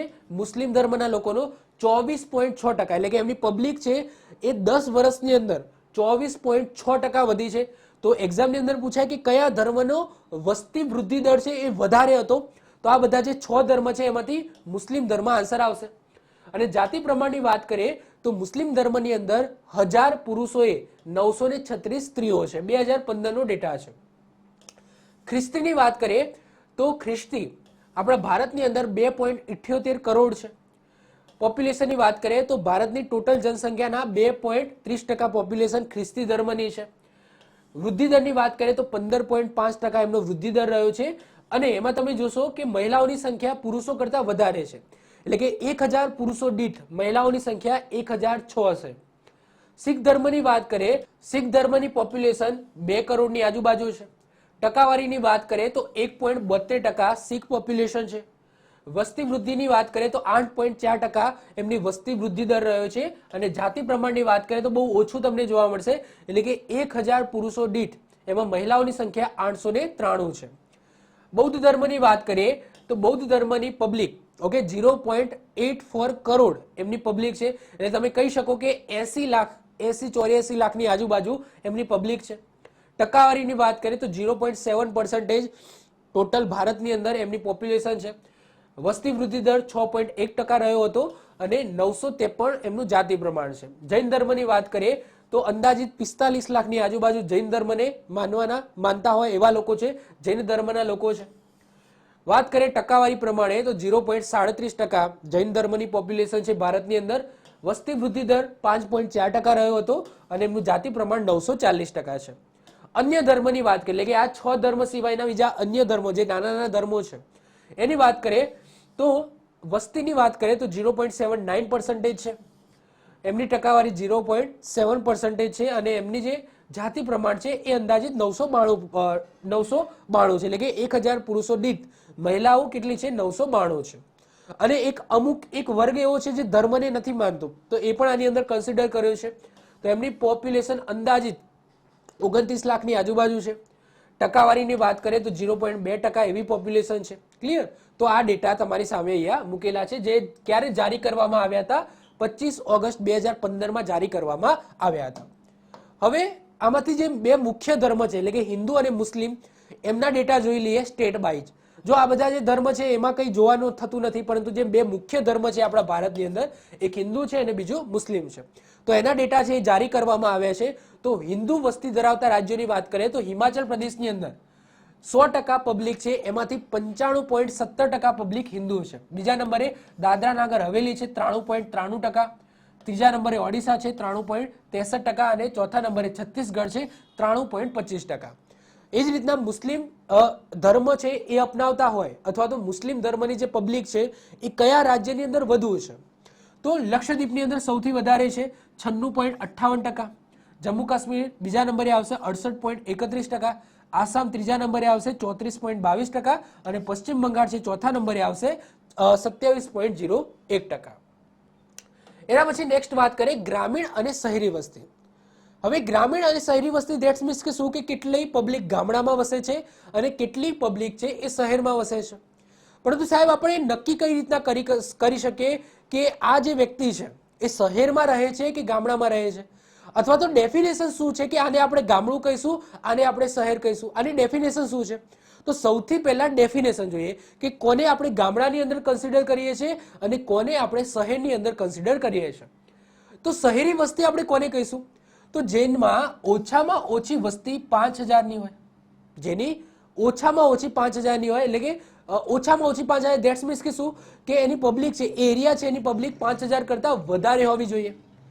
પછી એ એરિયાના 75% પુરુષો ખેતી સિવાયના કામદારો હોવા જોઈએ, એટલે કે ખેતી સાથે સંકળાયેલા ન હોવા જોઈએ. પછી વસ્તી ઘનતા ન્યૂનતમ 400 પ્રતિ ચોરસ કિલોમીટર હોવી જોઈએ. વસ્તી ઘનતા એટલે કે વસ્તી ગીચતા છે એ એરિયાની 400 પ્રતિ ચોરસ કિલોમીટર કરતા વધુ હોવી જોઈએ. તો જો કોઈ એરિયામાં આ ત્રણે વસ્તુ ફૂલફિલ થાય છે તો એને આપણે શહેરની અંદર કન્સિડર કરીશું, વરના એને આપણે ગામડાની અંદર કન્સિડર કરીશું. આ ત્રણે વસ્તુ ફૂલફિલ થવી જોઈએ. એટલે કે માની લો હું ગાંધીનગરથી બિલોંગ કરું છું, તો ગાંધીનગરની જે પબ્લિક છે એ ઓબ્વિયસલી 5000 કરતા વધારે હશે. હવે ગાંધીનગરની અંદર એટલા બધા ખેતરો નથી, તો ગાંધીનગરની અંદર જે પબ્લિક રહે છે એમાં પુરુષો છે, એમાંથી 75% કે એનાથી પણ વધારે પુરુષો છે એ ખેતી સિવાયના અલગ અલગ કામ સાથે સંકળાયેલા હશે, તો એ પણ ફૂલફિલ થાય છે. અને ગાંધીનગરની અંદર દર ચોરસ કિલોમીટરે 400 કરતાં પણ તમને વધારે પબ્લિક જોવા મળશે. કારણ કે અત્યારે ફ્લેટ બને છે તો એ ફ્લેટ જ તમે જુઓ કે ફ્લેટના એક સોસાયટીની અંદર તમને 200-300 એવા તો ઘરો જોવા મળશે. 200-300 ઘરો એટલે એની પોપ્યુલેશન 1000ની આજુબાજુ હશે. ઓકે, એવી મોટી મોટી સોસાયટીઓ અહીંયા ગાંધીનગરમાં છે. તો આ ત્રણ વસ્તુ ફૂલફિલ થાય તો એને શું કહીશું? શહેરની અંદર કન્સિડર કરીશું. અને આ જો ત્રણમાંથી એક પણ વસ્તુ ફૂલફિલ નથી થતી તો પછી એને ગામડાની અંદર કન્સિડર કરવામાં આવે છે. તો આ ફરક છે. ઓકે, હવે ગ્રામીણ અને શહેરી વસ્તીની વાત કરીએ તો પહેલા વાત કરીએ શહેરી વસ્તી. તો શહેરની અંદર 2001માં શહેરમાં કેટલી પોપ્યુલેશન હતી? તો 27.81%. તો ભારતની ટોટલ પોપ્યુલેશન 100% છે. તો એ 100% માંથી શહેરમાં ટોટલ કેટલી વસ્તી રહેતી હતી? 27.81%. અને ગામડાની અંદર કેટલી રહેતી હતી? 72.19%. જે 2011માં તમે ડેટા જોશો તો શહેરની અંદર વસ્તી 27.81% થી વધીને 31.16% થઈ ગઈ. એનો મતલબ શું કે હવે ધીમે ધીમે પબ્લિક છે એ ગામડાથી શહેર તરફ આવે છે. અને ગામડાની અંદર વસ્તી જે 72.19% હતી એ ઘટીને કેટલી થઈ ગઈ? 68.84% થઈ ગઈ. તો કેટલા ટકાનો વધારો કે ઘટાડો થયો? તો શહેરની અંદર 2001 થી લઈને 2011માં 12.22% વધારો થયો શહેરની અંદર. જ્યારે ગ્રામીણની અંદર તમે જુઓ કે 31.8% ઘટાડો જોવા મળ્યો છે. ક્લિયર? ચલો, ગુજરાતની અંદર વાત કરીએ તો ગુજરાતની અંદર શહેરની અંદર રહેતી વસ્તી કેટલી છે? તો 42.6% છે. અને ગામડાની અંદર રહેતી વસ્તી કેટલી છે? 57.4% છે. એટલે કે તમે જોઈ શકો એવરેજ તમે કહી શકો કે ભાઈ 50-50%. એક્ઝેક્ટલી 50-50 તો નથી, પરંતુ ગામડામાં વસ્તી વધારે છે શહેર કરતા ગુજરાતની અંદર. તો ગુજરાતમાં શહેરમાં રહેતી વસ્તી છે 42.6%, જ્યારે ગામડાની અંદર રહેતી વસ્તી છે 57.4%. ક્લિયર? ચલો, એના પછી આપણે રાજ્ય વાઇઝ વાત કરીએ તો ગ્રામીણ અને ટકાવારી આ બાજુ મૂકી છે અને શહેર અને એની ટકાવારી આ બાજુ મૂકી છે. તો સૌથી પહેલા આપણે ગ્રામીણ વિસ્તારની વાત કરીએ તો ભારતની અંદર સૌથી વધારે ગામડામાં રહેતી વસ્તી કયા રાજ્યની અંદર છે? તો આન્સર આવશે હિમાચલ પ્રદેશમાં. તો હિમાચલ પ્રદેશની અંદર 90% પબ્લિક છે ને એ ગામડાની અંદર રહે છે. જ્યારે સૌથી ઓછીની વાત કરીએ તો આન્સર આવશે ગોવા. ગોવામાં માત્ર 37.8% પબ્લિક ગામડામાં રહે છે, બાકીની શહેરમાં રહે છે. ખ્યાલ આવે છે આ ડેટા શું કહેવા માંગે છે? તો હિમાચલ પ્રદેશની અંદર સૌથી વધારે ગામડામાં રહેતી પબ્લિક છે. એટલે કે 90% પબ્લિક છે હિમાચલ પ્રદેશની અંદર એ ગ્રામીણ વિસ્તારમાં રહે છે, બાકીની 10% છે એ શહેરમાં રહે છે. જ્યારે સૌથી ઓછી વસ્તી રહેતી હોય ગામડામાં એમાં વાત કરીએ તો ગોવા પહેલા નંબરે આવશે. માત્ર 37.8% પબ્લિક છે એ ગામડામાં રહે છે. વાત કરીએ આગળ સૌથી વધુ ગ્રામીણ વસ્તી એ કયા રાજ્યની અંદર છે? તો યુપીની અંદર છે. કેટલી છે? 15,51,11,022. હવે જુઓ આ બંનેમાં ફરક શું છે? તો આ બંનેમાં ફરક એ છે કે હિમાચલ પ્રદેશમાં ટોટલ પોપ્યુલેશન 100% છે, એમાંથી 90% પોપ્યુલેશન એ ગામડામાં રહે છે. આ એવું કહેવા માંગે છે. જ્યારે પબ્લિકની ગણતરીના આધારે વાત કરીએ તો એ પ્રમાણે યુપી છે એ પહેલા ક્રમે આવશે, કારણ કે યુપીની ટોટલ પોપ્યુલેશન છે એમાંથી સૌથી વધારે પોપ્યુલેશન. આખા ભારતની વાત કરીએ તો આખા ભારતમાં સ્ટેટ બાય સ્ટેટ સૌથી વધારે જો પોપ્યુલેશન ગામડામાં રહેતી હોય તો યુપીની છે. 15,51,11,022. એટલે કે આ જે પર્સન્ટેજ વાળું ફેક્ટર છે એમાં એ સ્ટેટની જે પોપ્યુલેશન છે એના આધારે વાત કરી છે. જ્યારે અહીંયા જે વાત કરી છે એ એના યુપીમાં કેટલી પબ્લિક રહે છે એના આધારથી કંઈ લેવા દેવા નથી. ક્લિયર? તો સૌથી વધારે પોપ્યુલેશન ગામડામાં રહેતી હોય તો એ યુપી આવશે. પરંતુ પર્સન્ટેજ વાઇઝ વાત કરીએ કે એ સ્ટેટમાં જેટલી પોપ્યુલેશન છે એ પ્રમાણે સૌથી વધારે ગામડામાં રહેતી હોય તો એમાં હિમાચલ પ્રદેશ આવશે. સમજો છો ને? ઓકે, એ રીતે સૌથી ઓછી ગામડામાં રહેતી હોય વસ્તી તો એ સિક્કિમમાં માત્ર 4,55,962 પબ્લિક છે એ સિક્કિમની અંદર જે ગ્રામીણ વિસ્તારમાં રહે છે. એવું ને એવું કોષ્ટક અહીંયા શહેરી વિસ્તારનું પણ આપેલું છે. સૌથી વધારે શહેરમાં રહેતી હોય એવી પબ્લિક તમને ગોવામાં જોવા મળશે. એ સૌથી ઓછામાં આવતી તો ઓબ્વિયસલી એ સૌથી વધુમાં હશે. ગોવાની 62.2% જે પબ્લિક છે ને એ શહેરમાં રહે છે, બાકીની ગામડામાં. સૌથી ઓછી લક્ષદ્વીપની અંદર છે. સૌથી વધુ શહેરમાં વસ્તી હોય, શહેરી વસ્તી હોય તો એવું સ્ટેટ મહારાષ્ટ્ર છે. 5,08,27,531. જ્યારે સૌથી ઓછી શહેરની વસ્તી હોય એવું સ્ટેટ છે સિક્કિમ, 1,51,726. અહીંયા પણ સિક્કિમ છે અને અહીંયા પણ સિક્કિમ છે. કારણ કે અહીંયા પર્સન્ટેજની વાત નથી, અહીંયા કેટલી પબ્લિક ત્યાં આખા દેશમાંથી કયા સ્ટેટમાં કેટલી પબ્લિક ગામડામાં રહે છે કે શહેરમાં રહે છે એ આંકડા અહીંયા બતાવે છે. ક્લિયર? ચલો એના પછી 8મા નંબરે વાત કરીએ જાતિ પ્રમાણ. હવે જાતિ પ્રમાણ આપણે કોને કહીશું? તો 1,000 પુરુષો દીઠ મહિલાઓની સંખ્યાને શું કહેવામાં આવે છે? સેક્સ રેશિયો કહેવામાં આવે છે, એટલે કે જાતિ પ્રમાણ કહેવામાં આવે છે. તો ભારતની અંદર કે કોઈ રાજ્યની અંદર પર 1000 પુરુષોએ કેટલી સ્ત્રીઓ છે તો એને શું કહેવામાં આવે? જાતિ પ્રમાણ કહેવામાં આવે. તો પ્રતિ 1000 પુરુષોએ સ્ત્રીઓની સંખ્યાને જાતિ પ્રમાણ કહેવામાં આવે છે. કઈ રીતના કાઢી શકીએ? તો એ એરિયામાં રહેતી કુલ સ્ત્રીઓ અને એ એરિયામાં રહેતા કુલ પુરુષો ગુણ્યા 1000 તમે કરી દો તો તમારા સામે જે આંકડો આવે તો એ એરિયાનો શું આવ્યો? જાતિ પ્રમાણ આવ્યો. તો 2011 પ્રમાણે ભારતનું જાતિ પ્રમાણ કેટલું હતું? 943 હતું. એટલે કે ભારતની અંદર 1000 પુરુષો દીઠ મહિલાઓ કેટલી હતી? તો 943 હતી. અને 2001માં ભારતનું જાતિ પ્રમાણ 933 હતું. તો અહીંયા વધ્યું છે. 2001ની કમ્પેરિઝનમાં તમે જુઓ 2011માં વધ્યું છે. 2001માં 933 હતું જે વધીને 2011માં 943 થયું છે. તો આપણે તો ઇક્વલ કરવાના છે. જો 943 થી 1000 સુધી પહોંચવાનું છે એટલે કે જેટલી સ્ત્રીઓ હોય એટલા પુરુષો હોવા જોઈએ. આપણો મેન ગોલ એ હોવો જોઈએ. વાત કરીએ હવે રાજ્ય પ્રમાણે, યુનિયન ટેરિટરી પ્રમાણે, તો સૌથી વધુ જાતિ પ્રમાણ કયા રાજ્યની અંદર છે ભારતની અંદર? તો કેરળમાં છે. એટલે કે કેરળની અંદર 1000 પુરુષો દીઠ મહિલાઓની સંખ્યા 1084 છે. એટલે કે પુરુષો કરતા મહિલાઓ વધારે છે કેરળની અંદર. એના પછી સૌથી વધુ નહીં, અહીંયા ઓછું છે. તો સૌથી ઓછું જાતિ પ્રમાણ ધરાવતું રાજ્ય તો એ છે હરિયાણા. હરિયાણામાં 1000 પુરુષો દીઠ મહિલાઓની સંખ્યા માત્ર 879 છે. 879 છે. પછી સૌથી વધુ જાતિ પ્રમાણ ધરાવતું હોય એવું યુનિયન ટેરિટરી એટલે કે કેન્દ્ર શાસિત પ્રદેશ, એમાં પુડ્ડુચેરી આવશે. પુડ્ડુચેરીમાં 1000 પુરુષો દીઠ 1037 શું છે? મહિલાઓ છે. એ જ રીતના સૌથી ઓછું જાતિ પ્રમાણ ધરાવતું હોય એવો કેન્દ્ર શાસિત પ્રદેશ છે દીવ દમણ. દીવ દમણમાં 1000 પુરુષો દીઠ માત્ર મહિલાઓની સંખ્યા 618 છે. તો સૌથી ઓછું જાતિ પ્રમાણ ધરાવતું કેન્દ્ર શાસિત પ્રદેશ એ દીવ દમણ છે. માત્ર 618 સ્ત્રીઓ છે 1000 પુરુષો સામે. એના પછી નેક્સ્ટ વાત કરીએ બાળ મૃત્યુ દર. હવે બાળ મૃત્યુ દર આપણે કોને કહીશું? તો એની એક ડેફિનેશન છે કે 1 વર્ષથી ઓછી ઉંમરના મૃતક બાળકો ભાગ્યા તે જ વર્ષમાં જીવિત બાળકોની સંખ્યા ગુણ્યા 1000, જેનાથી આપણને શું મળશે? બાળ મૃત્યુ દર મળશે. એટલે કે એક્ઝામ્પલ તરીકે જસ્ટ હું સિમ્પલ ભાષામાં સમજાવું કે ભારતની અંદર જે પણ બાળકો જન્મ લે છે તો એવા કેટલા બાળકો છે જે 1 વર્ષની અંદર અંદર મરી જાય છે? એટલે કે 1 વર્ષના નથી થતા, 1 વર્ષની અંદર અંદર એ બાળકોનું મૃત્યુ થઈ જાય છે. તો એના અહીંયા ડેટા છે. તો બાળ મૃત્યુ દર કઈ રીતના કાઢીશું? તો 1000 જીવિત બાળકોએ મૃત બાળકોની સંખ્યા કઈ રીતના નીકળે? 1000 જીવિત બાળકોએ મૃત બાળકોની સંખ્યા. તો વાત કરીએ નીતિ આયોગ દ્વારા આની ઓફિશિયલ રિપોર્ટ બહાર પાડવામાં આવે છે.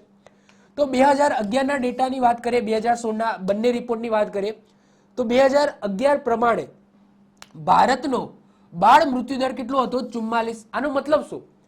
કે 1000 બાળકો જન્મ લે છે તો આ 1000 બાળકોએ 44 બાળકો 1 વર્ષની અંદર અંદર મૃત્યુ પામી જાય છે. તો આ એ ડેટા છે. અને ગુજરાતનો ડેટા જુઓ તો 41 છે. એટલે કે ગુજરાતની અંદર 1000 બાળકો જન્મ લે છે તો 1000 બાળકોએ 41 બાળકો મૃત્યુ પામે છે. આ 2011નો ડેટા છે. હવે તમે 2016નો ડેટા જુઓ તો એમાં સારો એવો ઘટાડો જોવા મળ્યો છે. તો 2016ની અંદર 1034 બાળકો જસ્ટ મૃત્યુ પામે છે, જ્યારે ગુજરાતમાં 30 બાળકો મૃત્યુ પામે છે. એનું કારણ કોઈ પણ હોઈ શકે, પરંતુ એ બાળક જો 1 વર્ષની અંદરો અંદર મરી જાય છે તો એને આની અંદર કન્સિડર કરવામાં આવે છે. ક્લિયર? તો આને શું કહેવામાં આવે? બાળ મૃત્યુ દર કહેવામાં આવે. હવે કયા રાજ્યની અંદર સૌથી વધારે બાળ મૃત્યુ દર છે અને કયા રાજ્યમાં ઓછો છે? તો સૌથી વધુ બાળ મૃત્યુ દર એ મધ્યપ્રદેશમાં છે, 48 છે. તો મધ્યપ્રદેશની અંદર 1000 બાળકો જન્મે છે તો 48 બાળકો મૃત્યુ પામે છે 1 વર્ષની અંદર અંદર. અને સૌથી ઓછો છે નાગાલેન્ડની અંદર માત્ર 4. 1000 બાળકોમાંથી માત્ર 4 બાળકો છે એ મૃત્યુ પામે છે. નાગાલેન્ડની અંદર આ ડેટા છે. ક્લિયર? 2016 નો ડેટા છે. તો આને બાળ મૃત્યુદર કહેવામાં આવે. આ ડેટા ખાસ યાદ રાખજો. એના પછી આવે છે માતા મૃત્યુદર. હવે માતા મૃત્યુદર એટલે શું? કે બાળકના જન્મ સમયે એટલે કે પ્રસૂતિના સમયે કેટલી માતાઓ મૃત્યુ પામે છે. તો એના જે ડેટા છે એને શું કહેવામાં આવે? માતા મૃત્યુદર કહેવામાં આવે. એ કઈ રીતના કાઢી શકીએ? તો પ્રસૂતિના કારણે માતાઓનો કુલ મૃત્યુઆંક ભાગ્યા જીવિત બાળકોની સંખ્યા ગુણ્યા 1 લાખ. આ ડેફિનેશનમાં તમે ડેટા મૂકો તો તમને માતા મૃત્યુદર મળે. હવે વાત કરીએ નીતિ આયોગની રિપોર્ટ પ્રમાણે વર્ષ 2011 થી લઈને 2013 સુધી ભારતની અંદર માતા મૃત્યુદર કેટલો હતો? 167 હતો. ધેટ્સ મીન્સ કે શું?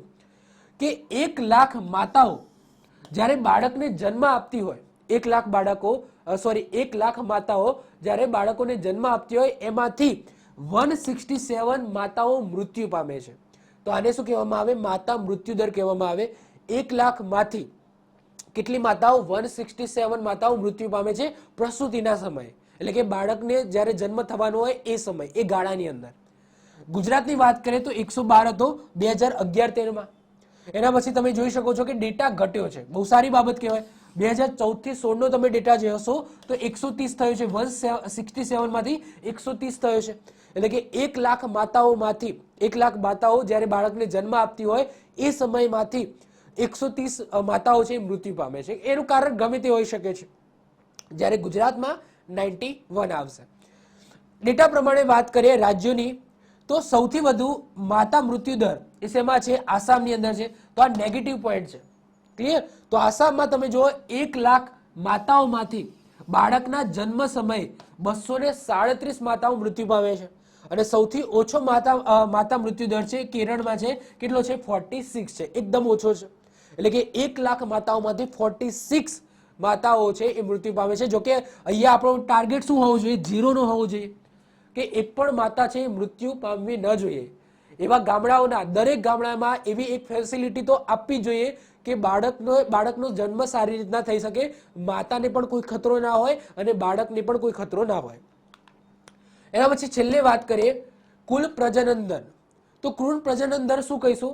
કે એક માતા છે એ પોતાના જીવનકાળ દરમિયાન કેટલા બાળકોને જન્મ આપે છે, તો એને શું કહેવામાં આવે છે? કુલ પ્રજનન દર કહેવામાં આવે છે. તો એક સ્ત્રી દ્વારા તેના જીવનકાળ દરમિયાન જન્મ લેતા બાળકોની સરેરાશ સંખ્યાને કુલ પ્રજનન દર કહેવામાં આવે છે. અને ભારતનો કુલ પ્રજનન દર 2021 પ્રમાણે 2.03 છે, એટલે કે બર્થ પર વુમન. એટલે આ શું કહેવા માંગે છે? તો એક સ્ત્રી છે એ પોતાના જીવનકાળ દરમિયાન સરેરાશ 2 બાળકોને જન્મ આપે છે. આ 2021 નો ડેટા છે. બર્થ પર વુમન. બર્થ પર વુમન એટલે શું? કે એક વુમન, એક માતા છે એ 2 બાળક સરેરાશ કીધું છે. એટલે કે કોઈ એક માતા છે એ માની લો 1 બાળકને જન્મ આપે, કોઈ એવી માતા છે જે 3 બાળકને જન્મ આપે, તો સરેરાશ 2 થઈ ગયું કે નહીં? એ રીતના છે. તો સરેરાશ ભારતની અંદર જે કુલ પ્રજનન દર છે એ 2 નો છે. એટલે કે એક માતા, એક સ્ત્રી છે એ પોતાના જીવનકાળ દરમિયાન 2 બાળકોને જન્મ આપે છે. એના પછી છેલ્લે વાત કરીએ નિર્ભરતા દર. નિર્ભરતા. તો નિર્ભરતા દર કઈ રીતના નીકળે? તો કેટલા એવા યંગ લોકો છે જે અત્યારે કામ કરી શકે છે, જેની અંદર બાળકો અને વૃદ્ધોને ડિલીટ કરી નાખો, તો એને શું કહેવામાં આવે? નિર્ભરતા દર કહેવામાં આવે. તો ડેફિનેશન કંઈક આવી છે કે બાળકો છે એટલે કે બાળકોને આપણે 0 થી 14 વર્ષના ગણીશું. તો 0 થી 14 વર્ષના બાળકો છે એ કોઈને સહારો ના આપી શકે. ક્લિયર? એ પોતે બીજા ઉપર નિર્ભર હોય.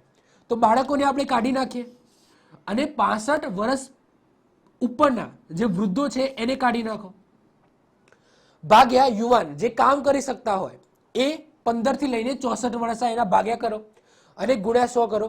તો એના પછી જે ડેટા આવશે, જે પર્સન્ટેજ આવશે એ યુવાનોની સંખ્યા આવશે. એટલે કે ભારતની અંદર કામ કરતા, એકચ્યુઅલી કામ કરતા, જે બીજાને સહારો આપતા, બીજા લોકો એના ઉપર જે નિર્ભર રહે છે એ ડેટા તમને મળશે. તો એને નિર્ભરતાનો દર કહેવામાં આવે છે.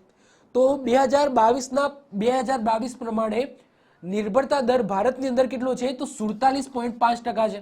એટલે કે તમે કહી શકો કે ભારતની અંદર 47.5% પબ્લિક કેવી છે? યુવાન છે. એટલે કે 15 થી 64 વર્ષની અંદર છે.